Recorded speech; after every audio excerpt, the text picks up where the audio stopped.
Vamos falar então agora da Rede Mater Dei, que reportou um lucro líquido ajustado de 45 milhões de reais no segundo trimestre, voltando então para o cenário de balanços, esse que foi um aumento de 66% na comparação anual. A receita, que também cresceu e atingiu 614 milhões no período. Para a companhia, inclusive para a XP, a companhia teve um trimestre sólido com aceleração do crescimento da receita e expansão de margem. Vamos entender um pouco mais sobre esses resultados agora, os planos da companhia para o futuro. Eu converso agora com José Henrique Salvador, CEO da Rede Mater Dei de Saúde. Bem-vindo, José. Obrigada por conversar com a gente aqui no Money. Uma boa tarde para você. Boa tarde, Muriel. Tudo bem? É um prazer estar aqui para a gente poder falar um pouquinho sobre os resultados da Mater Dei. O prazer é nosso em te receber aqui. Queria entender, antes de mais nada, como é que vocês avaliam esse resultado, principalmente a partir dessa alta da receita. Obrigado, Muriel. Bom, é um resultado novamente positivo para a Rede Mater Dei. A gente tem já alguns trimestres demonstrado uma capacidade de crescer e também com o nosso crescimento, uma capacidade de gerar melhores margens, né? A gente tem crescido gerando valor de forma positiva, né? As unidades têm performado, as unidades jovens da Rede Mater Dei têm conseguido também demonstrar uma capacidade de crescer. A gente tem sido visto como preferencial tanto para pacientes quanto para as operadoras parceiras, e também a gente tem nos beneficiado depois de um período de crescimento inorgânico mais acelerado, pelas sinergias existentes de uma boa integração que nós fizemos das unidades adquiridas. Então, tem sido um período bastante positivo para a Rede Mater Dei, para que a gente possa construir um 2026 mais auspicioso. O balanço de vocês, eu fiquei com uma dúvida, porque o lucro cresceu 66%, portanto, muito acima da receita também, que avançou cerca aí de 12%. O que explica essa diferença na avaliação de vocês? O que a gente tem visto é que com o nosso crescimento na receita, a gente consegue diluir cada vez mais, né, os custos e despesas, principalmente as despesas na Rede Mater Dei, e também a gente tem conseguido trabalhar de forma mais positiva, exatamente com esse mix de unidades, para poder fazer com que a margem que a gente está gerando, ela seja ainda mais positiva, né?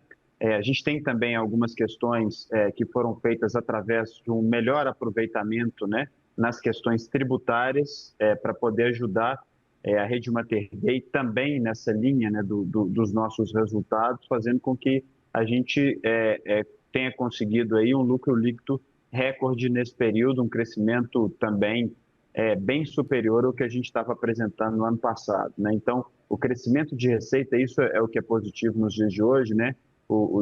Na nossa empresa, o nosso crescimento de receita, ele ajuda desproporcionalmente no crescimento de rentabilidade na companhia, visto que as estruturas, né, a demanda de capital, a estrutura administrativa, ela já está contratada, e quando a gente consegue trazer mais receitas, a gente dilui essas rúbricas também, melhorando o resultado final da empresa. Outro ponto também, José, a gente vê que a margem EBITDA avançou nesse trimestre, no segundo trimestre especificamente. Ainda na avaliação de vocês, tem espaço para melhorias da margem ou já está considerado aí num momento pelo menos normalizado na avaliação de vocês? Nós temos trabalhado nesse sentido, né? O foco da Rede Mater Dei é um foco de crescer aproveitando oportunidades, inclusive oportunidades seja para atrair alta complexidade para a Rede Mater Dei, seja para atrair também o que a gente chama de receitas fora leito, que ajudam, quando a gente olha nos nossos números, num avanço no ticket médio, né? E tanto essas receitas em mais alta complexidade, receitas fora leito, elas também contribuem para a nossa margem, porque são receitas que vêm com uma margem de contribuição melhor, muitas das vezes, do que outras, né, no acumulado, e ajudam também a gente a conseguir um avanço em termos também de margem, né, não apenas no valor nominal, mas também no valor proporcional, né, no valor percentual. Então, o que a gente tem buscado é projetos, né, são ações, né, sinergias das unidades também jovens que ainda podem, né, ter uma maturação tanto em valores de receita quanto em também percentuais de margem para que possa, no acumulado, melhorar também a nossa performance em termos percentuais. Esse é um dos pontos importantes que a gente tem conseguido também avançar na rede Mater Dei, que é o melhor mix dos hospitais que contribuem tanto com receita quanto com margem. As unidades, a chamada safra nova, né, de unidades da rede Mater Dei, elas já contribuem com margem de EBITDA superior ao consolidado na companhia. Então, essas empresas, essas unidades hospitalares, certamente agora e no futuro, à medida que elas amadurecem mais, elas vão melhorar, né, não só no top line da empresa, mas também nos nossos percentuais de margem. E vocês pretendem crescer mais por expansão orgânica ou já estão de olho aí em novas aquisições?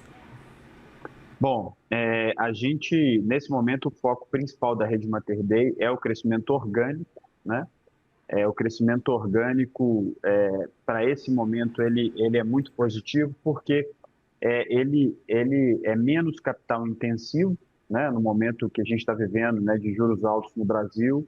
A gente já conhece as unidades, a gente conhece os mercados, a gente sabe os caminhos, né? Sempre quando a gente tem alguma aquisição nova, eventualmente a gente precisa de construir ali um período de sinergias e integrações, então nós estamos muito voltados para o crescimento orgânico, esse crescimento atraindo equipes médicas, trazendo e fazendo novas parcerias, atuando e investindo em projetos brownfield nas nossas unidades existentes para que essas possam performar melhor, né, e atrair mais receita.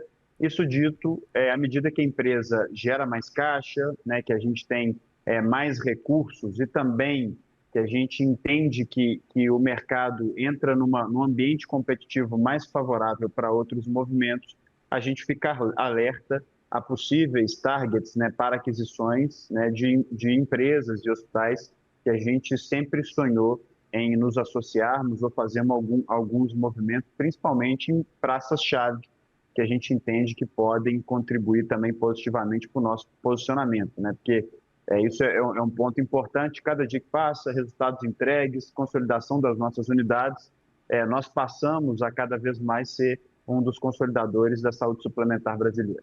Perfeito. Então, a gente está vendo como um todo que vocês estão reduzindo o endividamento, mas também estão mantendo a agenda de expansão. O quanto que na avaliação de vocês uma dívida pode ser confortável para continuar fazendo esse movimento de expansão? A gente tem espaço né, a gente tem balanço, espaço para, em uma negociação estratégica ou um movimento estratégico, ampliar, né, o nosso nível de endividamento. Nosso nível hoje é em 1,5 vezes dívida líquida EBITDA, considerado um indicador confortável, né? À medida que a gente gera mais caixa, obviamente, esse nível fica ainda mais confortável e a gente pode sim fazer esse movimento. É claro que se a gente encontrar um ambiente macroeconômico mais favorável em termos de juros, a gente fica ainda mais ousado para poder fazer os nossos movimentos, né? Então, essa observação sempre, olhando o mercado, né, avaliando nossa estrutura de capital, mas principalmente avaliando targets estratégicos com muita disciplina para entender como é que aquilo pode casar com a nossa estratégia, pauta recorrente da companhia, né? Estamos bastante diligentes em relação a isso, e principalmente em praças que a gente acha que podem ampliar o nosso posicionamento competitivo. Perfeito. E olhando aqui, a ocupação dos leitos chegou a 83,9%. Qual que é o nível de ocupação de leitos que, na avaliação de vocês, é considerado assim ideal? Esse é o nível ótimo, sabe, Muriel? A gente trabalha com uma ocupação target acima dos 80%, né?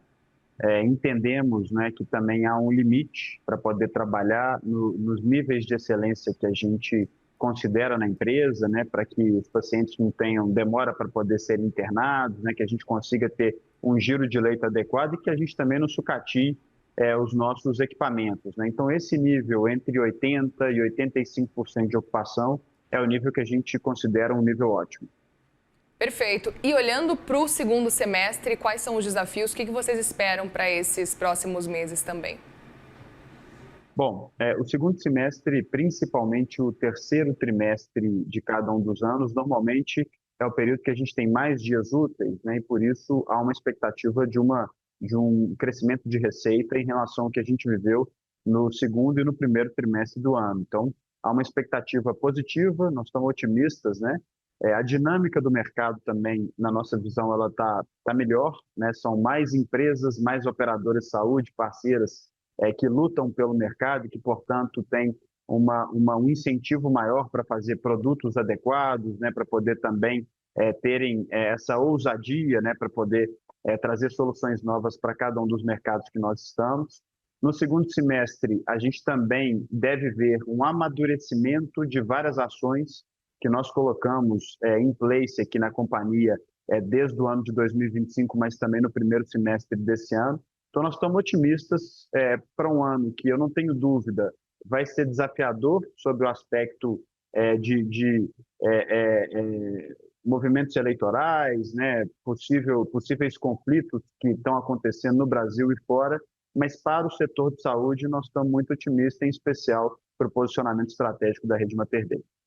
Muito bem. José Henrique Salvador, CEO da Rede Mater Dei de Saúde, obrigada mais uma vez pela conversa aqui no Money. Voltem mais vezes.